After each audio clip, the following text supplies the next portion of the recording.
Hello, greetings, friends. Welcome once again to another Whiskey Me tasting, but this one, like none that have come before, because, friends, it is the first Whiskey Me World Whisky tasting. You lucky devils all got a free pouch of Bulleit Rye with this month's drop to go alongside your Oban, and of course, it is the launch of our World Whisky subscription line, which you can now subscribe to through your account. If you are going to subscribe, you need to do so by the end of the month, by the way, and you will then start receiving World Whisky with your normal Scotch single malt whisky subscription in the post, shipped out, 5th of the month or around about that time, depending on the weekend. So don't forget to subscribe. And you know what else? Something else before I forget, as I'm going to put this banner up now because I left it right until the end last time. If you want to buy a bottle of whiskey off us, use this code. It's not one we're distributing across the website, so we're trying to keep it secret for Whiskey Me Club members. The code is Whiskey Me Club 10, and it'll get you 10% off any bottle purchase, including Bulleit Rye, including Oban 14 in the Whiskey Me shop. Awesome. Super excited for this because we haven't done world whiskey before. We've never done a rye whiskey before. We've never done an American whiskey before. And this is a chance to try something that tastes unlike anything we've tasted before and during our live streams. And I'm super excited to be joined by the Bulleit ambassador, Jenna Ba. And I'm going to bring her in right now. Hey, Jenna, how you doing? Hey, Tristan. Good. Hi, everybody. Hello. Right, I'm going to zoom us in. Get ready, everyone. Right, there we go. We're now closer up. Thanks so much for coming on. It's super, like, you're a legend, like such an energy behind American whiskey in the UK here, and a force behind Bulleit as well. So it's great to have you on to come and talk to me about it tonight. I mean, thank you for inviting me. It's so exciting after like the storm you've had online by going chasing some dragons, I heard. So Yeah, the world yeah, is getting all together, with different flavors. exactly. Yeah. No, we're still recoiling from our experience with the dragons, and still reaping the benefits as well. So it's anyway, on to tonight's whiskey. So American whiskey, and we're starting with a rye whiskey. But I was wondering, because everyone that's watching this, although there'll obviously be different experiences and levels of knowledge with whiskey, for our existing member base, all we've ever sent them is Scotch single malt whiskey. So I think what might be a good sort of starting point is to just probably identify two or three of the key differences between the way in which bourbons and rye whiskies are typically made in America and Scotch whiskey, which of course is made in pot stills in a very traditional way in Scotland. So can you give us a couple of bits of insight and knowledge around American whiskey production? Yes, so I kind of try to really top and simplify what's going on across the pond. And so like the main two categories are like bourbon and rye, which would mean corn as a main grain, and think of it just like as a large majority. So it means to call yourself a straight bourbon, straight Kentucky bourbon, or straight rye whiskey. From that perspective, you need to be 51% corn for bourbon or rye for rye whiskey. Then the way distillation and production is kind of controlled, it's just not going above a temperature within your stills, and then making sure that it's not too high or low ABV when it goes into the barrel. But mostly, like, I think the barrel is the key of what we're talking about here. All of the colors, so much of the flavor comes from the charred American white oak barrels. Yeah. And that maturation process, it's so much that where the, let's say, the USP and like the flavor, and then the art of the blenders to get everything together. Yeah, So sure. So, and I mean, most of there's a requirement that you have to use new oak barrels in the production, right? And this is one of the, like you say, barrels are a key distinction, because when we look at Scotch whiskey, the vast majority of the barrels are used and they come from the American whiskey industry. And in America, they have to use brand new cooperage, brand new barrels every single time. And so because of that, they have a lot of once used barrels that then get passed on to Scotland. So there's this relationship here with barrels. And whenever I used to do talks about whiskey, I always liken the barrel a little bit to a tea bag. So you so you think, well, if I brew my cup of tea with this fresh new tea bag, it's quite a strong cup of tea, right? Especially if I leave it to brew for a long time, and especially if the water's hot, right? That's analogous to like temperature. Um, but if I then try and brew another cup of tea with that tea bag, it'll still taste like tea, but it's not going to be as strong or as intense. And in this analogy, the barrel is a bit like the tea bag. Does that work? I think it works. Like I like, especially because you've explained so well what a first feel, a second feel, and There so you go. would do. And I think what's another important distinction there is the temperature is quite different in the Midwest than what in Scotland. So the years on the bottle are like non-respective. Like I can't even, like 23 is a lot of angel share, a lot of time in Kentucky. Yeah. Timing tends to be shorter. But what I like about it's the barrels and the program is how this cup of tea, the barrel that you talk about, this tea bag, has a passport, no? And it keeps on traveling. And sometimes you return to Kentucky after it's been like, it's crazy, the life of a barrel and how much flavor it moves around the world. Well, yeah, especially these days, the way barrels move, because we're starting to see more and more of these sort of exchange programs where a barrel goes off to a beer producer and then comes back to the distillery, or a maple syrup producer. And there's these barrels just getting moved around like sort of couriers of flavor, transporting it from one industry to another. And it's quite fascinating. And especially in Scotland, the rules and all that have been opened up a lot recently to allow all sorts of weird and wonderful casks. And I know that in the US, there's a lot more interesting barrels moving around the place now, and it's interesting to see the sort of the rules being bent, let's say, but the potential and capacity for flavor in some of these spirits really being seen through to the full limit, I guess. Yeah, and I guess that's part of the whole fun, especially in the world of whiskey, because it shows how much diversity it's in across of it. And in a way, I'm always saying, hey, we need to like look at whiskey as its own type of rum. It's so different from whatever it comes, and it has such different cultures and processes around it, and base spirits. So it's quite a puzzle, isn't it?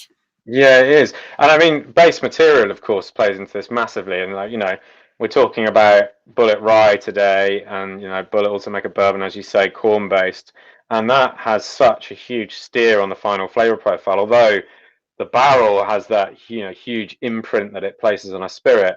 When we come to taste this spirit, it could only be rye when you come to taste it, because it has that spiciness. And that's one of the things that I think one of the reasons why rye sort of seems to really be having its heyday at the moment. Well, its second heyday, let's say, because historically it was very popular too, and we could get into that, I suppose.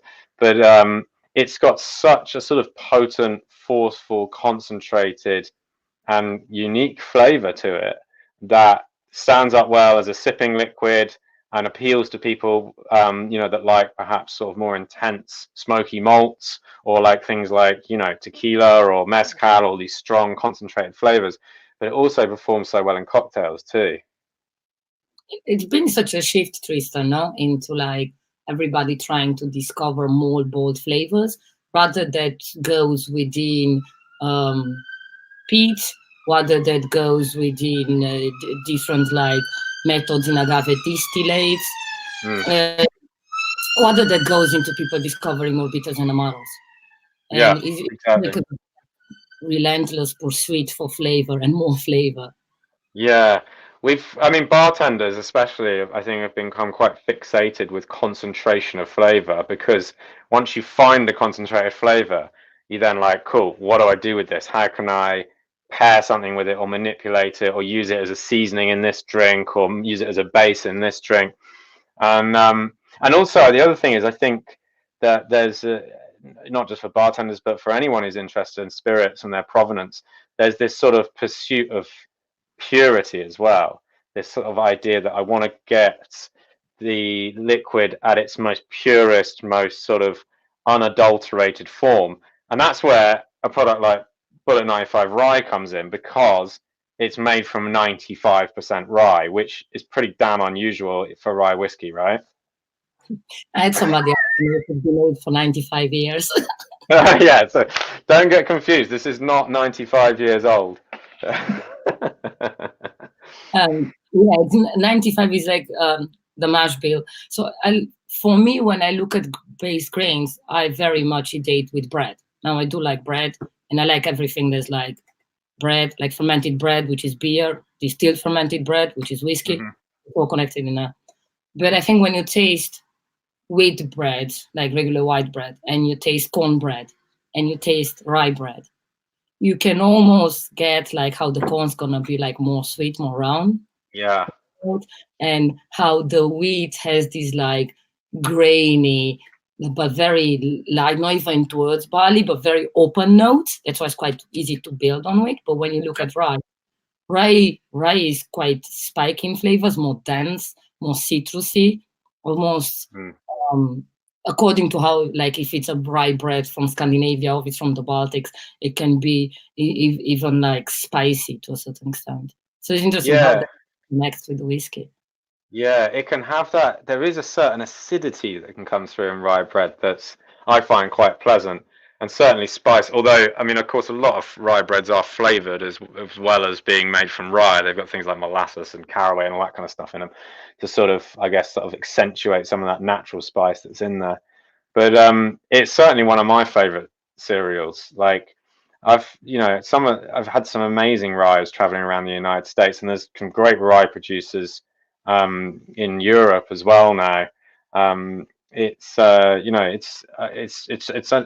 funny cereal because it's sort of always been considered historically to be a bit of a cockroach of a cereal. Like, it'll survive anything, it'll grow in any conditions. You can chuck a lot of frost it, heat it, whatever, and it will just go. And it's a difficult grain to work with, right? It's not an easy one to distill with. Yeah, I mean, that's one of the quite the things when people just literally think they change the still and now you make some bourbon, tomorrow you're gonna make some rye.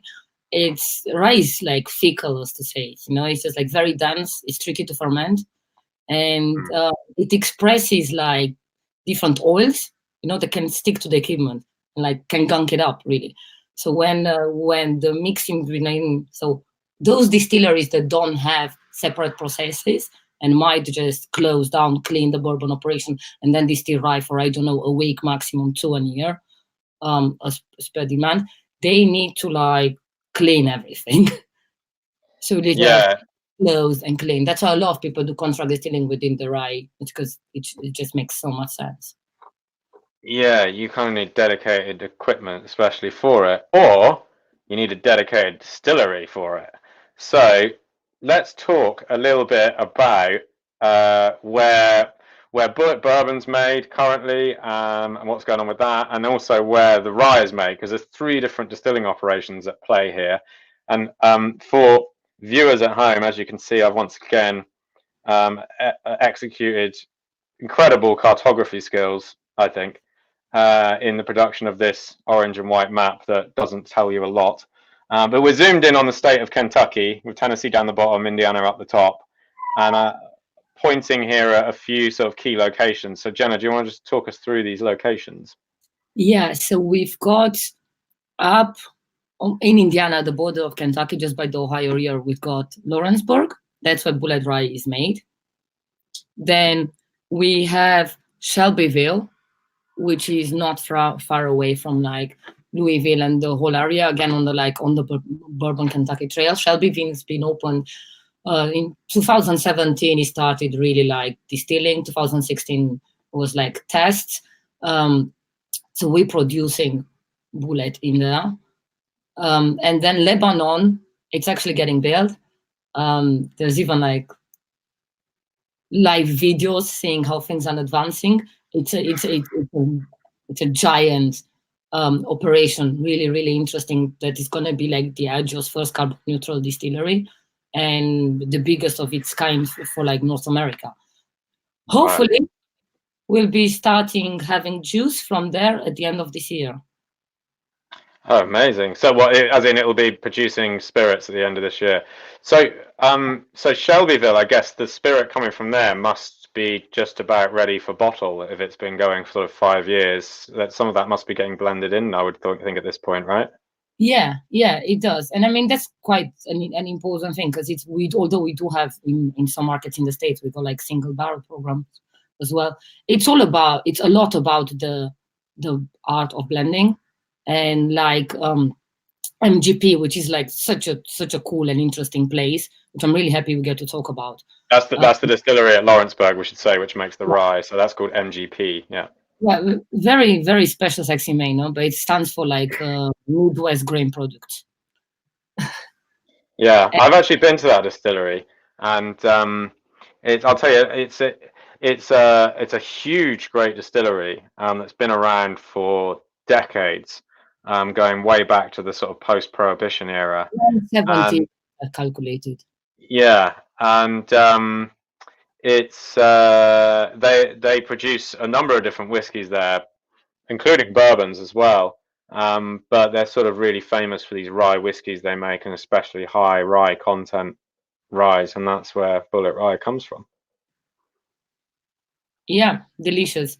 Do you want us to talk a bit more about what's happening differently in Shelbyville or Lebanon, or shall we? Yeah, go on and do that, and then yeah, let's then we'll move on to this picture of a field.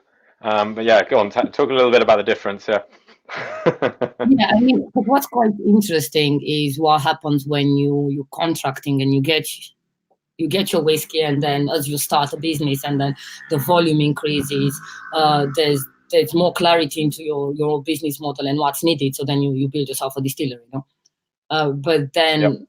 actually I found it really interesting talking with the head blenders and everybody on the process. It takes years to actually get and work after the recipe that's been with the contractor, with experimental stills, and do all of the test runs when you're moving the station to make sure that you all control everything. So that's what's cool in that perspective, is that the blenders have a really clear process of what they need from the distillers. So they ask 10 single recipes in Bulleit, for example, done with like different yeast. Right. And Yeah. on the mash bill, and then they get blended into it, because every year is going to be so different, actually. Yeah, aging is such a natural process. We forget we are so much in control in distillation, but we're not really in control when we just maturing. Well, this is the thing. You're kind of, asking a natural product to, to go about its ways and duties upon a liquid that you've just carefully distilled, and every barrel is different, isn't it? And it's not. I mean, I use my tea bag analogy to sort of describe what happens when the flavor of the barrel infuses into the spirit, but there's more to it than just that. There's interactions that take place between spirit and barrel that then create new flavors, and that kind of stuff is, well, it's difficult to predict. Possible if you go on a barrel by barrel basis, but no one's got time to be assessing the wood, the compounds in the wood of every single barrel to see what is likely to come out of that barrel in 5 to 10 years time. So you have to sort of leave it up to chance and hope, I guess, with the wood, that the end product's going to kind of average out to be that, as you say, target flavor profile you're looking for blending. Yeah, exactly. If you have like then different specification that helps you like blend. It's quite interesting how like bartending is like a just very shorter, faster in a way type of blending process. Yeah, it is really. It is. We're just really, really impatient, average blenders, I would say. Oh, quick question here from Martin. How do you ensure the water quality between the different sites? So the aquifers and like kind of the osmosis, but the reality is they're all sitting on the same like really big bag of limestone. Now, limestone really prepares the water that's going to help you with the fermentation and everything.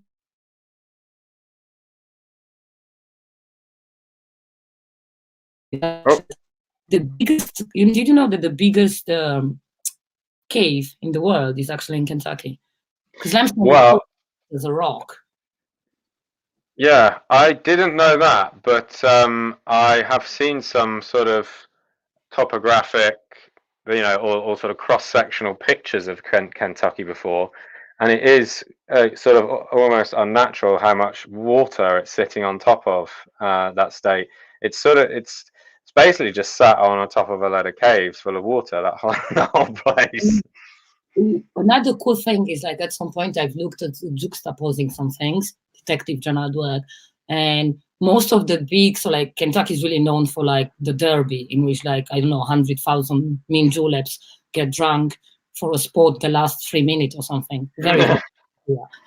And if you look at like the big places where they keep the horses, and you juxtapose distilleries, you're gonna see that there is some geographical linearity in there, and it's obviously because the water sources, because strong horses need good water to and like a lot of water with a lot of low iron with high calcium for strong bones. Okay, so I like this. So we're saying that to breed good horses, you need to locate them near, distilleries that have good water sources. Well, they have the same interest, both. Yeah. They both want good water. Yeah. Cool. All right, so there's some rye. Oh, no, which distillery is this? This is Shelbyville, yeah? Yeah, this is Shelbyville, where we've got like a visitor center as well. It's can do like, I think if it's pumped to full capacity, can get all the way to 2 million proof gallons. 2 million. Wow, yeah, that's quite a lot. Yeah, and again, loads of like Vendome coppers, which are so definitive about like American distilling. Yeah, Vendome. If you travel around American distilleries, especially ones which have got a bit of money, you tend to find these Vendome stills. In Scotland, it's Forsyths, although you do find Forsyth stills in America as well. In distilleries that are trying to produce more single malt style products. But Vendome is kind of the Rolls Royce of still makers in the US, and they are beautiful, big copper columns and pots that you see around the place. Lovely. Yeah, it looks great, and it's quite interesting, when you see something that's a new operation, and it's massive, and to a certain extent some sort of a mothership. And at the same time, we've got like Scotland, which has a lot of like tinier operations, are all about like this romanticism. But then you get into a rick house where we store the barrels, and that's where like the whole romanticity of time and stories and almost ghost stories as well start hitting you. Well, this is the thing. So it's one of the features, or one of the differences between the way in which barrels are stored. And we talked a bit about temperature and obviously the use of new oak. But in Scotland, Scotland is done in a few different ways. But traditionally, it's in a dunnage warehouse, which is sort of like a dirt floored semi cellar, very low to the ground, very cool. Barrels tend to only be stacked 2 or 3 high. And it maintains this cool temperature all year round, really. It's sort of not too cold in the winter and not too hot in the summer. Whereas these rick houses in Kentucky and, in Indiana, where Bulleit rye is made, are monstrous great things. They're massive. It's, if ever you wanted to sort of paint a sort of metaphor between the differences of Scotland and America, this traditional quaint kind of distillation process and this massive monolithic rick houses.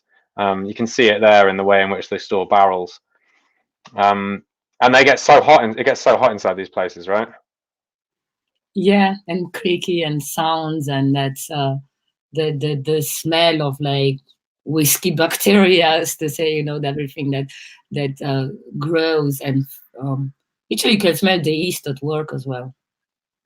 Yeah, one of the interesting things that I sort of never appreciated until I went to visit some bourbon distilleries is how different parts of the warehouse have very different sort of climatic conditions.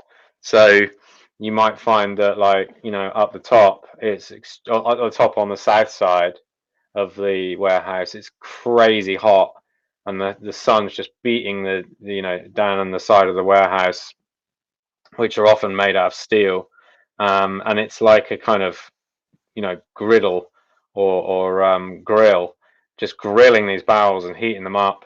And then you might find that lower down on the north side of the warehouse, it's totally different. It might be a sort of 10-degree difference in temperature.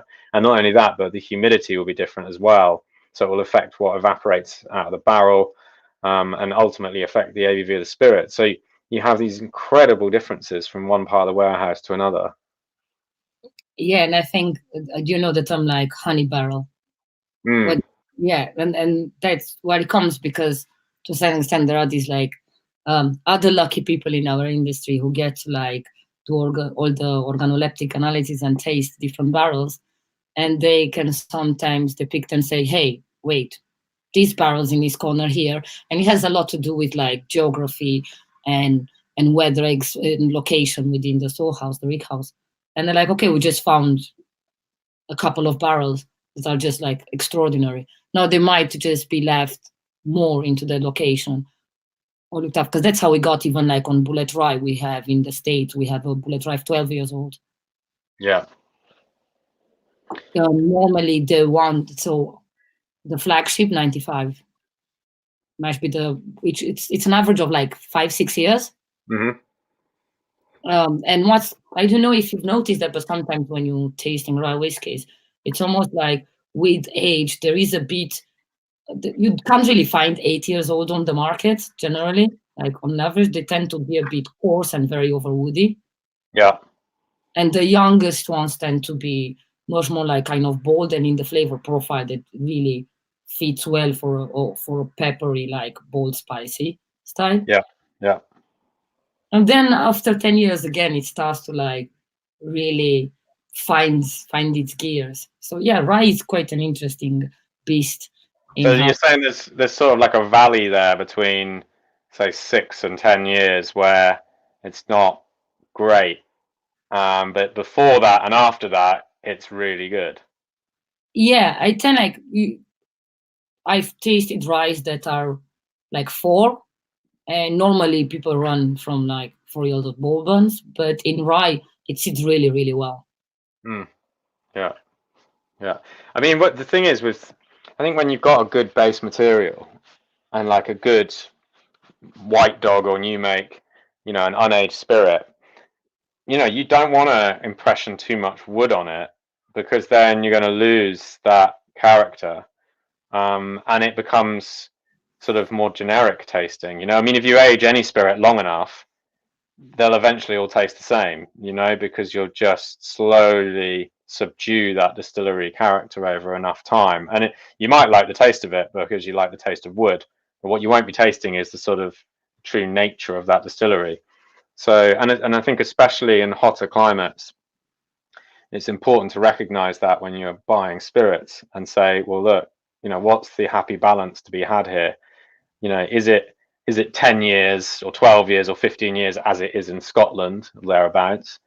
Or is it much younger than that? Is it 6 years? Or, in the case of rums in the Caribbean, some of them, I think, peak at around about 3 or 4 years, very young.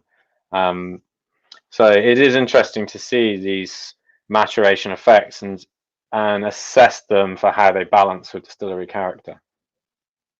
Yeah, totally agree. And because that's why I keep on like praising blenders and how important they are into like showcasing distillery character and really taking the blends into different ways. We actually even we have a blender select in America, which is just like interesting. Actually, from these 10 different recipes, they kind of together get blended into what is like the Bulleit speciality. Only 3 or 4 was picked for the blender select. So it's quite interesting to see where the core profile can be worked in and how much room for like flavor tangents there is. Yeah. While staying true towards that kind of the uniqueness of Bulleit. Yeah. Exciting times ahead. It is.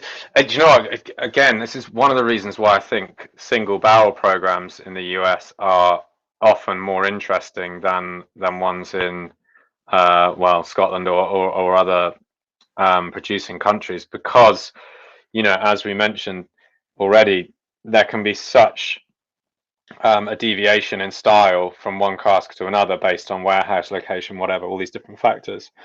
And so it means that you get to taste a spirit. The spirit's consistent, it's made the same way, it's all going into the barrel the same, but you get to taste one particular expression, and that's really the correct use of that term in this instance, an expression of that spirit that's come about as a result of this one particular cask that's has been from a particular tree that imbues a certain character, but B has had these conditions of storage that have affected it in this specific way.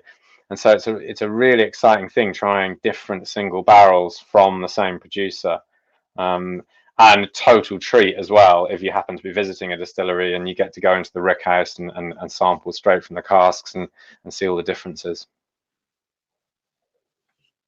Did you taste some?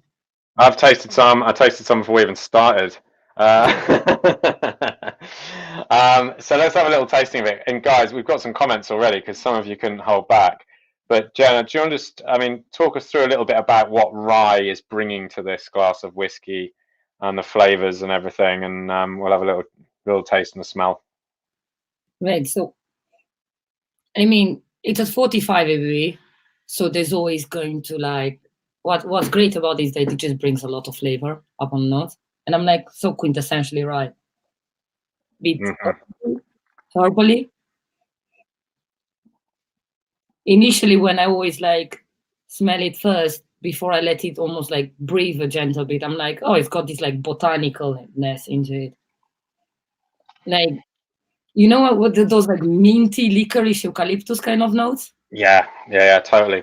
It does. It is actually surprisingly herbal and green, isn't it? The thing is, I get quite a lot of green chili off it, but chili can itself be quite herbal and floral, in the right kind of way, like a jalapeno thing. And I think this has really got that. Yeah, I actually do like to. I like it with Boilermakers and with jalapeno poppers. And I think it's always works well. Yeah. Because you expect peppery. That's kind of the expression of the rye. But I feel there's a lot of almost grain rye, which is funny because the label is grain. Yeah. But at the same time, you get barrel on the nose, some, I would say, apricot, a bit how are those? Those digestive biscuits that always crumble before you're able to eat them well. Yeah, that's digestive biscuits you just described. Yeah. They're a classic British staple, and they're awful. But yeah, they are basically ration food that's been repackaged and sold to us as a kind of national treasure, but they're pretty bad. Yeah, I know what you mean. There's definitely a bit of that sort of oaty, cereally thing. And the other one that I get off this, and a lot of ryes in general, really, I think it's personally a trait of ryes in general, is, and this might be a subjective thing that I just fall victim to, but it's cherries. Like just sort of that sort of shiny cherry liqueur, concentrated cherry juice. I really get that on this. Yeah, very done. Yeah. You said apricot and cherry are not too distant relatives in a way, But I know, because as soon as you said that, I've noticed it and I went straight to kirsch. But maybe kind of, almost more berry notes type of kirsch. Yeah, totally. I think so. Lorraine, we're gonna have to agree to disagree on the digestives. You are welcome to like them, and you can like them on my behalf as well, because I will not be liking them. Thank you. But me and Aidan, we totally agree on the herbal minty notes. Yeah, totally. No, it's really good. So any questions, by all means, flag them up, put them up now, and we'll endeavour to answer them. There's another shot of the distillery. Let's talk a little, just before we finish up, let's talk a little bit about cocktails, because rye really although it's a great sipping spirit, to talk about diverse, in terms of its applications, great sipping spirit, great alongside a beer, but a fantastic cocktail mixing spirit as well. And now you totally touch it, because like that's one of the things that as a bartender, I've been really interested always in rye. It's almost it's quite canon in the cocktail world, in the sense that when you go to pre-prohibition books and you go to like the great school of American classic cocktails, rye would have been predominantly featured in there. And when you think about Manhattans, or my favorite, which is like a Brooklyn, it's called Brooklyn. It's just like a kind of sweet cherries and dry vermouth twist on a Manhattan. All of these drinks, they're just called for rye. Yeah. But rye was the spirit of the Americas at the time. Yeah. Like after the whole, let's say, semi-conflict in between the Crown of England and America and the independence, they didn't have rum. Rye was growing everywhere, and there was so much immigration from like Scandinavia and Central Europe, and they knew how to, like, they were eating rye bread, so they grew rye. And actually, funny thing, in Moby Dick, when the blood of the whale of Moby Dick it's described red as a Monongahela rye. Oh, Monongahela rye, yeah, which is a reference to the Monongahela River in Pennsylvania, and of course Pennsylvania used to be the state that made rye. Before Kentucky was famous for bourbon, Pennsylvania was making a lot of rye whiskey. And to your point, it's largely down to German immigrants. A big proportion of the population of sort of post American Revolution, or post independence, if you're American, Pennsylvania was German immigrants, and they farmed, and a lot of them farmed rye because that was what they'd been growing. That, like you say, after rum was popular in the colonial era, and sort of for a short period after the Revolutionary War, it was rye that everyone was drinking. And we're not just saying you should make a Manhattan of rye, you should make a Brooklyn of rye because it tastes good, and it does, but because when those recipes were invented, that's the whiskey that was being used, and bourbon came along afterwards. Yeah, it's quite cool from that perspective, or how when you taste them, you realize how well integrated it is. But actually, I do recommend old fashions with bourbon, right? Depends what you really want to like highlight and treat. There's a cocktail called Brown Derby, which is super simple and like really easy to make at home. And I think Bulleit Rye shines so well. I call it the daiquiri of the whiskey world. Oh yeah, good to know. Yeah, I like that. Yeah, Brown Derby. Yeah. Yeah, and you just add fresh grapefruit juice and a bit of honey. Kind of depends of like your pink grapefruit or white grapefruit juice and how acidic is it. And rye whiskey, almost like 2-3-1 parts, shaked hard, and it's just such a perfect sour. And that's of my that, and like Boilermakers and picklebacks. Have you had a pickleback with Bulleit Rye? I don't know if I've had. I must have had one with Bulleit Rye at some point, but I don't know. Explain to everyone what a pickleback is, if they don't know. So a pickleback is like a spirit and a chaser, but you can sip them responsibly. It's find the pickle juice or the pickle juice mix of your choice. For example, you might have some pickled gherkins, cucumbers at home, and you might have something else that pickled. You can actually add. You just combine a lot of brines. Some might be more vinegary, others different. In America, it's an entire business of itself. And then you have your bourbon or rye whiskey in one glass or one shot, and then you have your pickle after, and it's a spirit and a chaser. But wow, somehow, and like literally, I've asked this. I was like, this is not me being brainwashed. I've asked other people. There is this aftertaste of burger that you have. It's almost like you had a little slider after you load a pickleback. Yeah. Well, this is the thing. I mean, like once you have a pickleback, you begin to realize how much of the flavor of a McDonald's Big Mac is comprised of gherkin and pickle brine flavor, and it's a large proportion. It's not only that they put gherkins in there, but I'm pretty sure they put the pickle juice in the mayonnaise too, because it does taste burgery, because you've got the meaty sort of spice, muscular characteristic of the rye, and then you've got this vegetal, sweet and sour, dill kind of pickle flavor. You put the two of them together, and it's like a very dangerous meal that you just keep on sipping at. It sounds like the most disgusting thing in the world, and but it's actually really, really enjoyable doing a pickleback. But I actually think it's better when you sip it. Like doing shots of it is unsustainable.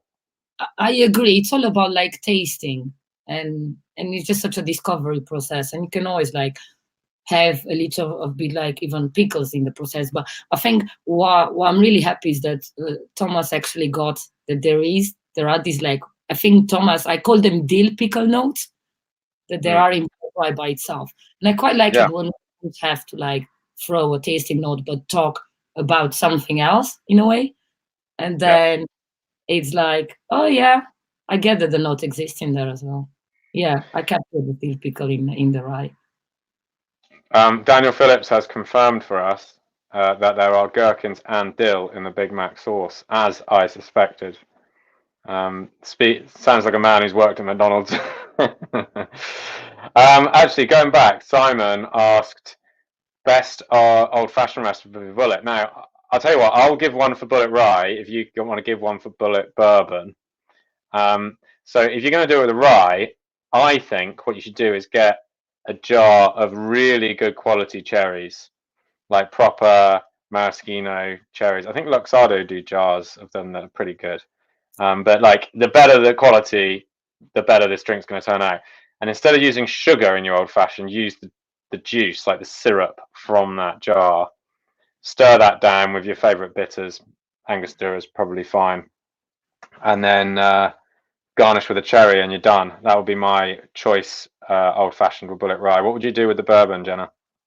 So I'd normally probably just add a bit of maple and make off on like a round, earthy, like kind of almost molasses rich in a way type of it, and it brings some interesting like savory notes as well into it. But actually, one of my favorite recipes that I tend to do all the time is I reduce my Guinness syrup with a bit of like I make a Guinness syrup out of like Guinness, and then up, add a dash of salt, a dash of cinnamon, sweeten it up with like maple or turbinado sugar, and then just add a bit of that, 2 dashes of bitters, loads of bourbon, zababoom. Whoa, Guinness syrup in an old-fashioned. I know a few people that would like the sound of that. So you're going to get that kind of coffee, chocolatey, slightly malty note coming through. Okay, I think we're going to need to end this right here so I can go make some Guinness syrup. I am sold. Right, remember, if you want to buy a bottle of Bulleit Rye, you can get it from the shop. Use a discount code, otherwise you'll be paying normal prices. Any further questions, get them in right now. Otherwise, Jenna, thanks so much for coming on. That was a really fun chat. Let's get our faces back up for a second. Here we are. Thank you. That was really cool. And yeah, we'll do Bulleit Bourbon, or maybe like the 12 or one of the sort of more special, release something in the future, and you have to come back on. Yeah, totally looking forward. More chat about what makes wood great. Bourbon. All right, cool. Got a deal. Thanks everyone for tuning in for another great tasting, and we will see you next month. Obviously, details for the next one going out with the email we'll send you at the beginning of June. All right. Cheers, Jenna. Thank you.